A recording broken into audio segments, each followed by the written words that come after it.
Halo semuanya, selamat datang di video Huda. Video kali ini adalah video posting bareng Book Club ID dengan tema buku di luar ekspektasi. Jadi buku di luar ekspektasi itu sebenarnya bisa jadi kayak dua respon gitu loh. Di luar ekspektasi yang berakhir dengan kita suka terhadap buku itu, ada juga yang berakhir dengan kenapa. Yang pertama itu ada buku All the Bright Places karya Jennifer Niven. Jadi aku tertarik beli buku ini karena dari segi judulnya All the Bright Places. Jadi aku tuh mau ngebayangin kalau isi buku ini sebenarnya berisikan hal-hal positif gitu. Ternyata malah kayak agak dark gitu. All the Bright Places sendiri menceritakan tentang dua remaja di usia SMA kayak gitu, high school student. Yang anak pertama adalah cowok namanya Theodore Vince. Dia ini terobsesi dengan suicide. Terus yang kedua ada Violet Markley. Jadi si Violet Markley ini sebenarnya dia anak yang populer dan cheerful gitu loh. Tapi satu titik mereka akhirnya ketemu di satu tempat dan di satu waktu yang tidak terduga. Akhirnya malah dimulailah petualangan-petualangan mereka. Yang aku tidak mengekspektasikan adalah buku ini tuh ternyata gelap. Di covernya itu tuh cerah banget kan, kayak kayak apa lagi ya, pengen dimiliki. Aku masih tidak tega dengan So Prepare Yourself. Memory of Glass karya Akio Shirikako. Yang udah aku baca itu kayak Absolute Justice, Holy Mother, Memory of Glass, Giselle, sama The Dead Return. Aku sendiri suka sama gaya penulisannya Akio Shirikako Sensei karena plot twist-nya itu loh bener-bener terus bener-bener sakit deh pokoknya. Jadi dari Giselle itu udah menurutku udah agak misunya tuh berkurang, kayak lebih ke ala-ala detektif gitu. Ini kenapa, ini pasti ada sesuatu.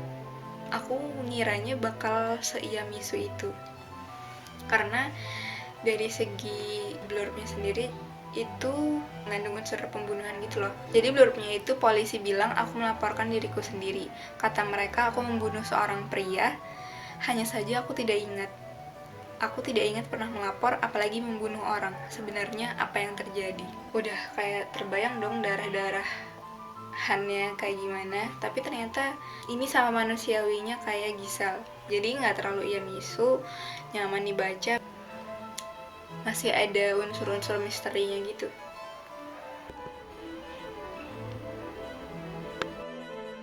Nih, The Things You Can See Only When You Slow Down. Jadi aku tahu buku ini tuh karena diposting sama Kamaudi Ayunda.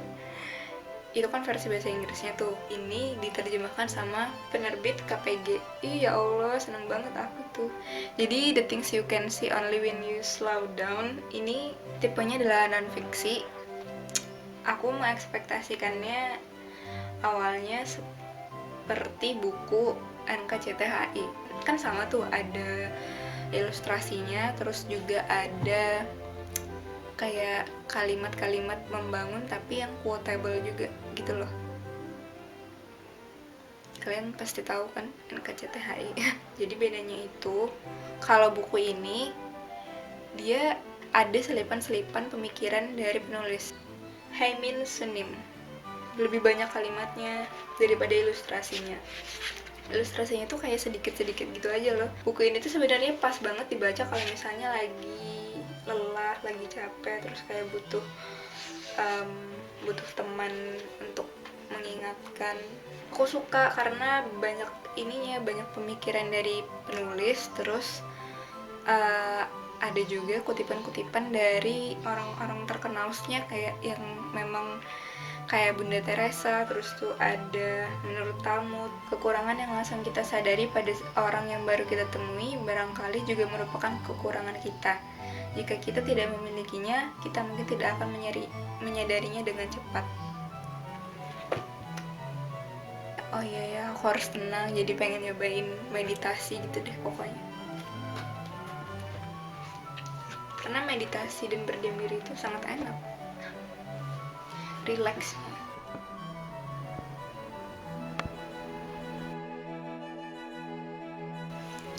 Yang pertama adalah The Death Return karya Akiyoshi Rikako. Jadi blurnya itu adalah suatu malam aku didorong jatuh dari tebing, untungnya aku selamat.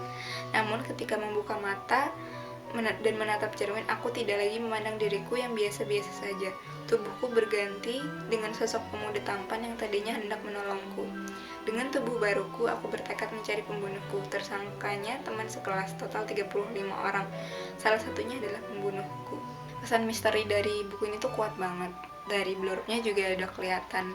Nah, yang aku tidak ekspektasi itu adalah unsur fantasi yang terdapat di dalam buku ini. Fantasinya tuh bener-bener real fantasi gitu. Buku ini tuh juga mengingatkan aku sama sebuah drama Korea yang judulnya Secret Garden 2011 kalau nggak salah.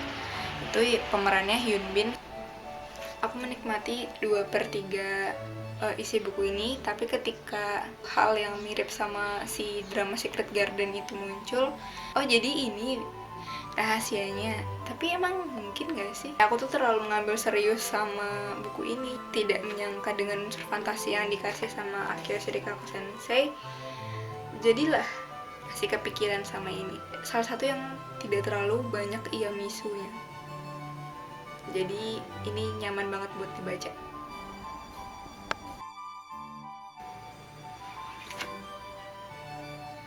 Buku selanjutnya adalah ini, Murder in Shinjuku. Jadi ini adalah buku dengan genre misteri. Seorang mahasiswa ikut ke sebuah acara yang diadakan di Villa Shinjuku. Nah, selain dia ada 13 atau 12 orang yang ikut bersama dia ke villa tersebut. Tapi ternyata pada malam pertama di villa itu tuh malah ada kejadian mereka semua tuh terkepung sama zombie.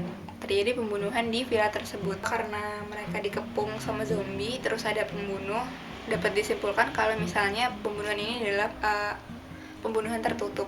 Jadi salah satu dari mereka adalah pembunuhnya. Aku suka ketegangan yang terjadi di dalam novel ini karena di luar ada zombinya tuh kayak invasi zombie ke dalam villa gitu loh. Mereka harus bertahan dan mereka harus nyari siapa nih pembunuhnya, dan nggak tahu yang bakal jadi korban selanjutnya itu siapa karena pembunuhannya berantai coy. Yang di luar ekspektasi adalah terlalu banyak tokoh yang dihadirkan dalam cerita ini. Ekspektasiku sebelumnya itu sebenarnya kayak ngebaca komik Conan tapi versi novel. Aku ngiranya bakal seperti itu, tapi ternyata ini tuh lebih kompleks.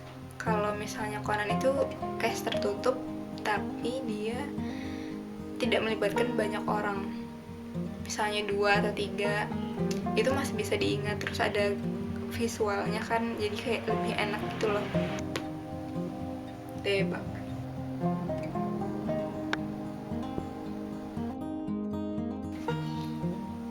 Ini Sunset dan Rosie karya Terelie.